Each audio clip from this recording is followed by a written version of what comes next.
we're meeting this evening on the 80th anniversary of the liberation of Auschwitz. You've probably seen a lot of programs about it on the television today.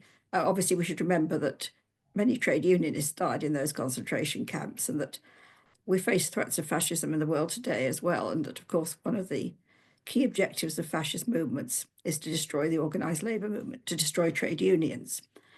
So let us start by talking about how trade unions developed. So can we go on to the first slide, please? So I'm going to start with talking about how did trade unions get started, because this is a fundamental problem that confronts the working class in many countries at different times in its history. But it's important to think about how unions developed, because they didn't start off with the modern large unions that we have today, which have things like paid staff, offices, and so on. So if we look at the experience of industrialization for many groups of workers, the advent of capitalism, we see situations where people become aware of their collective interests. We looked a bit in the first seminar at trade union consciousness and class consciousness. And what's important to talk about, first of all, is people experiencing a common work situation. And it's important to emphasize the role that work experience can play in developing people's attitudes to work and their understanding of their situation. Sometimes employers choose to recruit a workforce from a conservative, religious peasant background and hope they will have a very docile workforce on their hands. And they find it doesn't work out that way. The reason it doesn't work out that way is because what people experience in work, perhaps arduous working conditions, dangerous work, difficult conditions, makes them aware of the need for representation of workers and makes them aware of the things they have in common because their work situation has something of a radicalizing effect. The development of the factory system in the Industrial Revolution was, of course, a major experience for many workers, perhaps sometimes a traumatic experience at first, as people had to fix their time according to the rhythm of the factory and the rhythm of the machinery, rather than working in a pre-industrial way. But in a factory, particularly a large factory, people saw many people under the same roof, doing the same thing as themselves, the same work.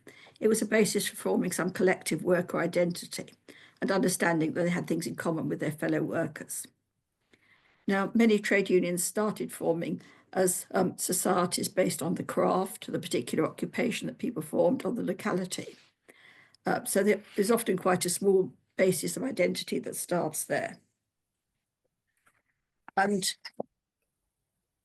they formed to carry out various welfare functions too. We have to remember many trade unions started in the past, in the 18th, 19th century, in the 20th century in the USA, and are starting in the world today at times, in societies where there isn't a welfare state.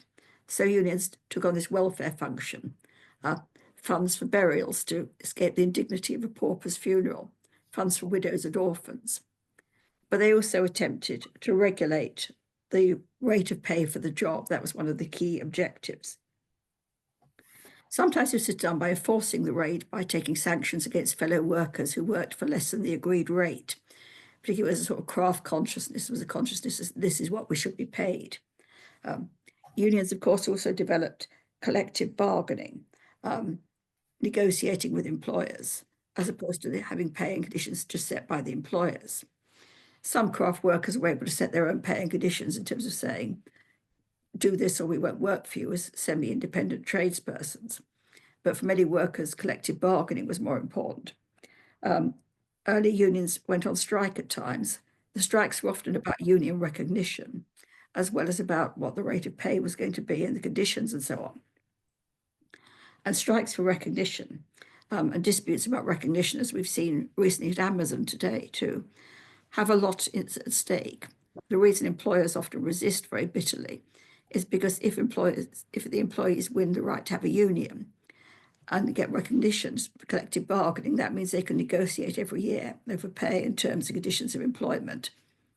For employers who want to resist that, granting recognition for them is opening the door to effective trade union organisation in the workplace, which could take on a whole set of issues like pay, working conditions, working hours, holidays, and so on.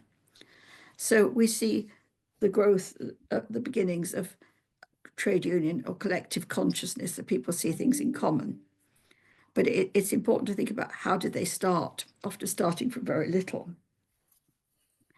and then forming different types of unions. And I think if we can go on to the next one, we could talk about the different types of unions that we see emerging. And that helps to explain the pattern of part of the British trade union movement today. So types of unions. First of all, there's the notion of the craft society, the consciousness of belonging to a particular trade or craft. Sometimes something very strong for people who've served a long apprenticeship where they've worked with their fellow workers, invested several years of their lives. You can see this in groups like print workers. And they have this thing in common, they have the same skill or occupation. And print workers, for instance, as a group, were literate before many other groups of workers were. And of course, the other thing that's very important for early unionization is skilled workers sometimes have a stronger bargaining position than other workers. It was more difficult to sack them if they started trying to form a union because they were less easy to replace. So that was also one of their critical sort of issues, that sometimes it was the craft societies that got started first, because these workers were perhaps more educated than other workers, but also felt more confident in their bargaining position. We do still have some unions today, which we can see as forms of craft societies. I mean, ASLEF, the train drivers' union, the Amalgamated Society of Locomotive Engineers and Firemen, for instance, it is a craft union. Perhaps it might be argued that my own union, UCU, the USA College Union, to some extent is a craft union. It occupies certainly a particular occupation.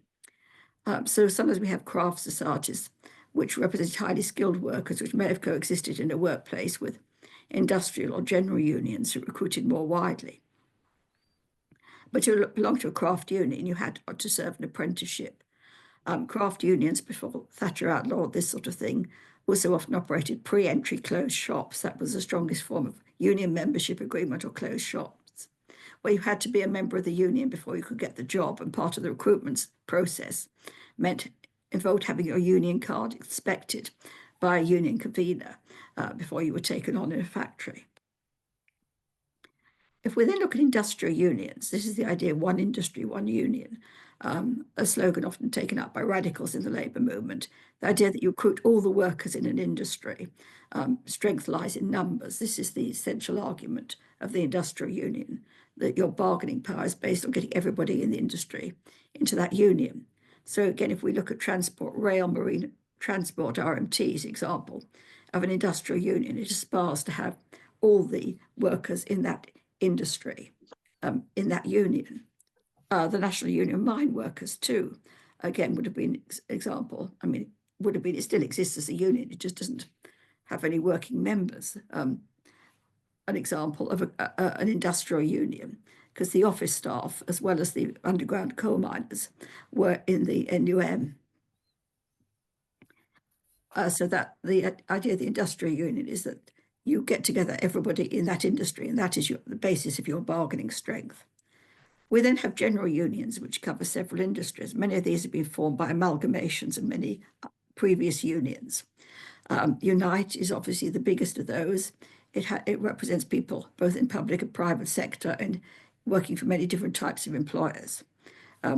Unison perhaps too has some of those sort of characteristics, or largely but not exclusively in the public sector, because an area union recruits might be public sector at one time, and then it becomes privatized, becomes private sector.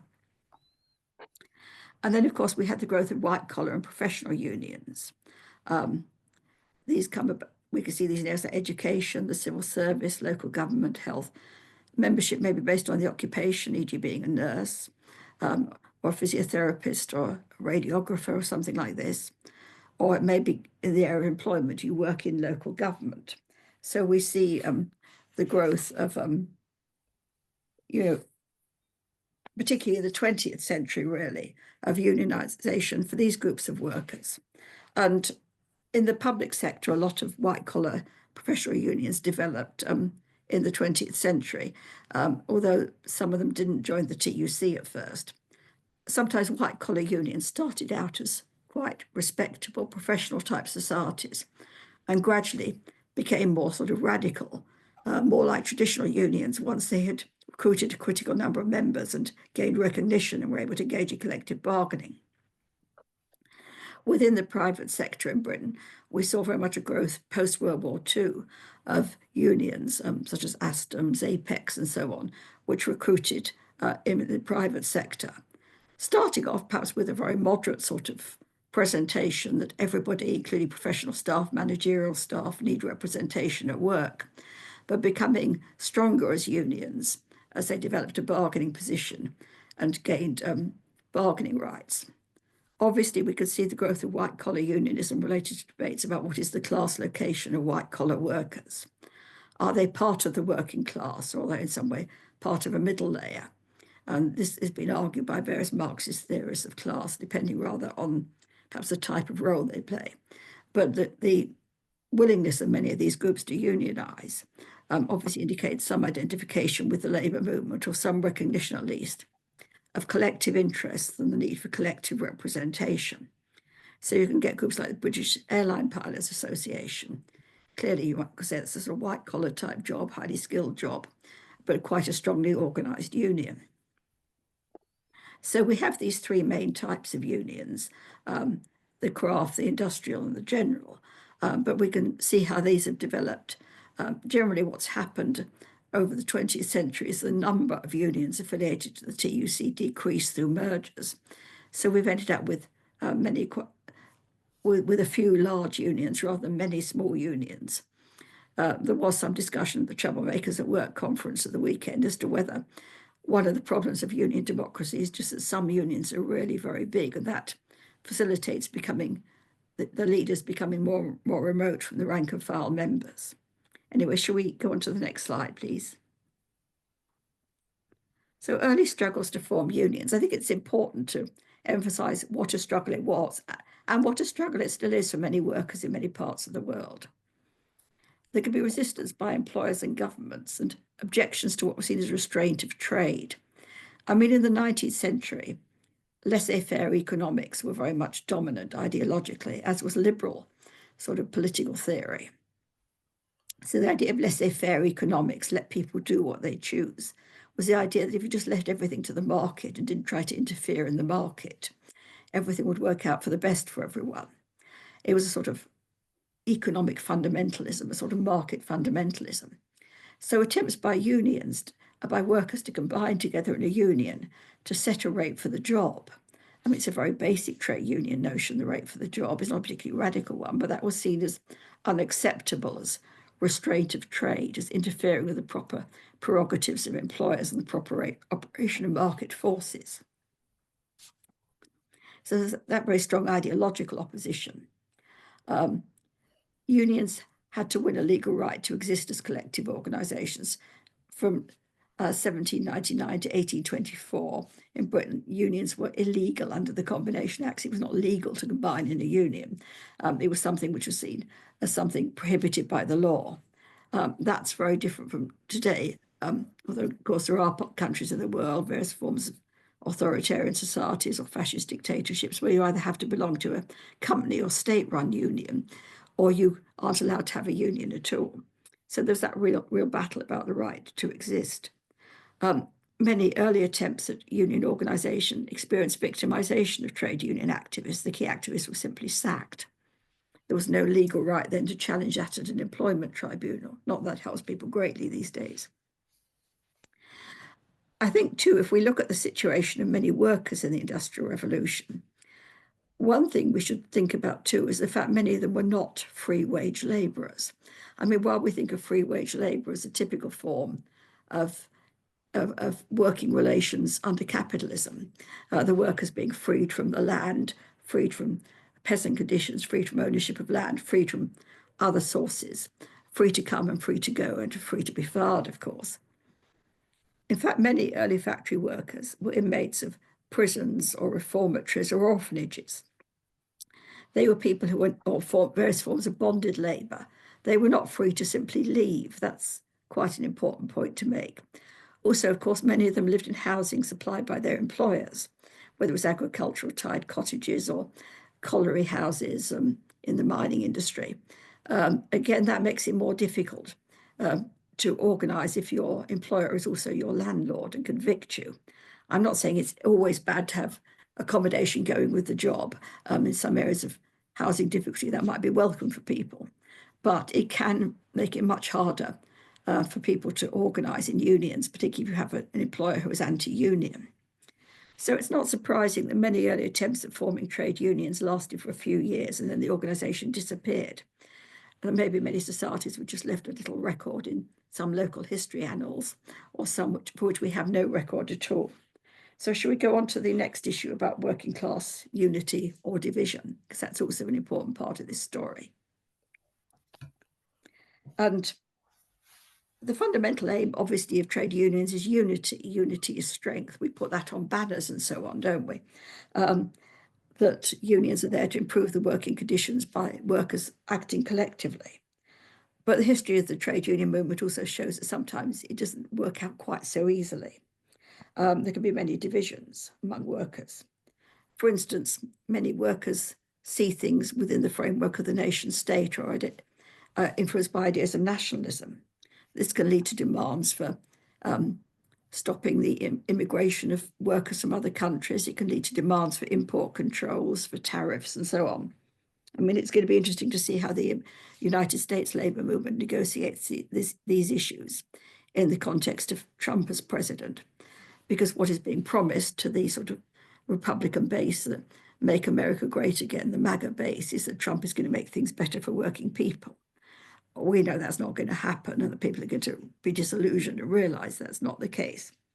But if there is a call from the government for tariffs and protectionism, does the labor movement go along with that, thinking it will protect American jobs? Or does it take a more internationalist standpoint, supporting those migrant workers who are at risk of deportation and, working for international trade union unity, working with international trade union confederations, rather than going along with this sort of protectionist approach? Then there are many divisions we could talk about which have been recognized historically. There are divisions between skilled and unskilled workers. Craft chauvinism, it's sometimes called. Sometimes socialists have seen craft trade unionism, the existence of an aristocracy of labour, as a form of elitism in the labour movement. I mean, the concept of the aristocracy of labour is a very difficult one, because sometimes the people who identify the aristocracy of labour are the most educated, the most skilled, and the most militant, and the most advanced workers. Sometimes, however, they're seen as exercising a privileged position vis-a-vis other workers. So if we take the area of collective bargaining and wage negotiations, what is it about? Is it about lifting the pay of everybody, getting a decent minimum wage? Or is it also about maintaining differentials of more skilled groups vis-a-vis less skilled groups? So the whole question of skill can be an area of division. I mean, in the engineering industry, and prior to the implementation of the 1970 Equal Pay Act at the end of 1975, there were 4 rates of pay: skilled, semi-skilled, unskilled, and women's. In other words, the skill divisions are very much entrenched in the payment system in the industry. There's also the whole question of the reserve army of labour, those people who can be brought in or out of the labour movement and in or out of the workplace, depending on whether there's a shortage of labour or not. And various groups may be seen as part of a reserve army of labour, whether it's younger workers, migrant workers, women workers, sometimes disabled workers. I mean, in times of labour shortage, these groups are seen as employable. They're brought into the labour market. I mean, in World War II, for instance, there's an excellent book by the BBC called Out of Sight, Out of Mind, which is a social history of disability. Disabled workers who would not have been considered for various jobs were given jobs in wartime, because all labour was needed. There was a chronic labour shortage, and when there's a serious labour shortage, people would be brought into the labour market who might not be considered for jobs at other times. But again, there are these divisions between those workers who are seen as permanently in the labour market, or perhaps have more secure jobs, and those who form part of a reserve army of labour.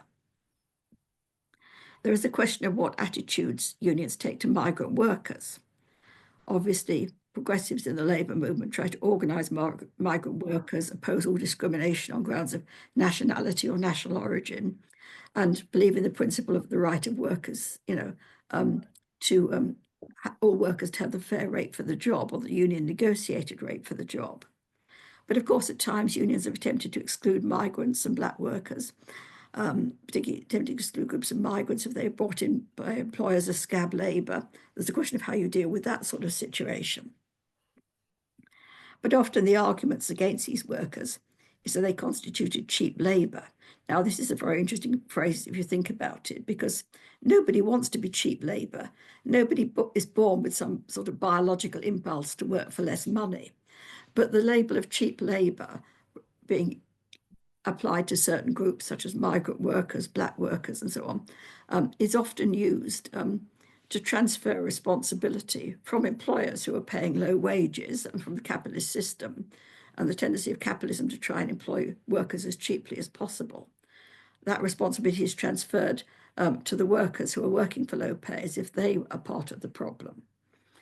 We understand in the USA that Elon Musk is planning to get rid of some of the workers in Silicon Valley and bring in people from India on visas which restrict their working rights, paying 40% less. They are, in that sense, relatively being exploited as cheap labour. What's interesting too about some of these arguments is all the things that have been said at times about, or said more recently about migrant workers constituting cheap labour, were in the 19th century said about women workers. Women were seen as over-docile or willing to work for too little money. The attitude of many male trade unionists was women must either be excluded from the industry altogether because they would work for too little money, or must be organised. And if we look at women's trade union history, we see some very interesting things here. We see that some male-dominated trade unions tried to keep women out altogether. I mean, the relatively honourable exception was the textile unions in places like Lancashire, where the whole family was in the union. Indeed, in those cases, men were not permitted to hold office in the union if they had family members working in the factory who were not union members. But what happened with women workers was that many women were forced to form women-only separate unions and societies, not out of some separatist or feminist principle, but because the men would not let them into the more general unions.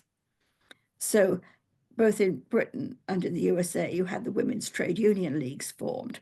These were sort of federations of small craft societies, led in Britain by Emma Patterson. And these were often predominantly female areas of employment, bookbinding, societies of bookbinders, flower makers, all sorts of crafts like this, who formed women's unions and belonged to the Women's Trade Union League. Later, many women workers belonged to the National Federation of Women Workers, which eventually merged into the GMB. This was led by Mary MacArthur.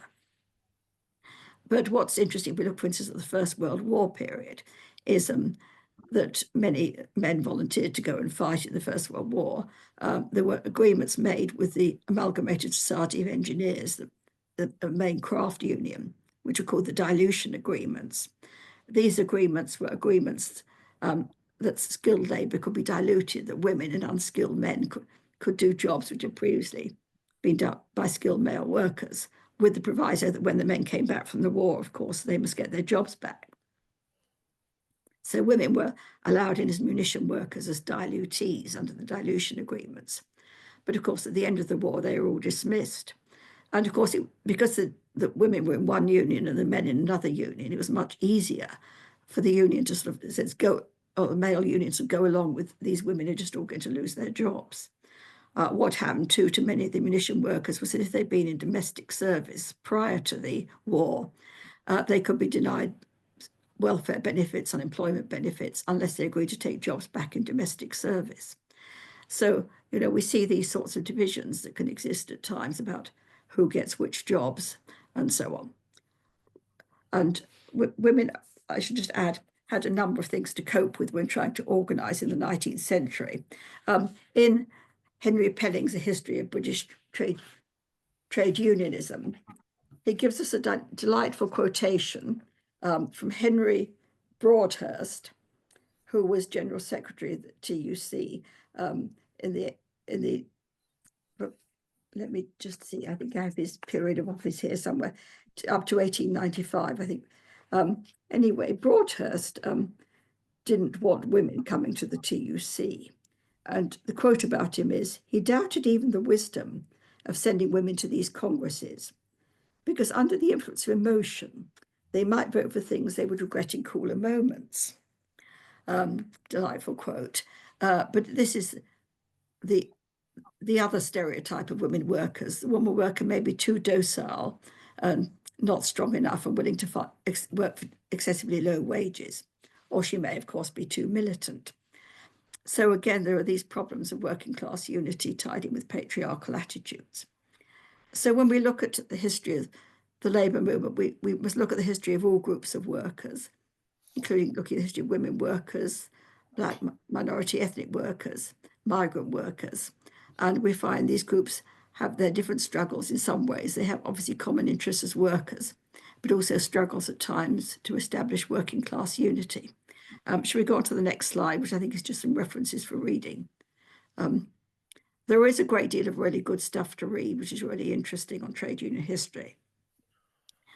Mary Davis's book, Comrade or Brother, very much deals with some of the issues I've just been talking about race and gender divisions.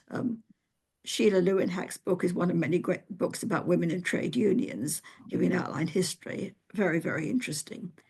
Henry Penning's book is one of the sort of classics about history of British trade unionism. There's Art Price's book, Labour's Giant Step, published by Pathfinder. This is history of the Congress of Industrial Organizations. This is history of American unions in the 1930s, a period perhaps quite similar in some ways to British trade unions in the 19th century. But it shows how radicals, Trotskyists, communists, anarchists, various leftists were responsible for a big step forward in labour organising, which did a lot more to recruit African-American workers too into the unions. There's Ron Ramdin's book, The Making of the Black Working Class in Britain, again, another good read. And if you are a member of a union, there may well be a history or two, official or more or less official, of your union, which is worth reading. So I would say do read labour history. It's actually very interesting. And, if they managed to cope with the things they had to cope with then, we can cope with some of the things we have to cope with today.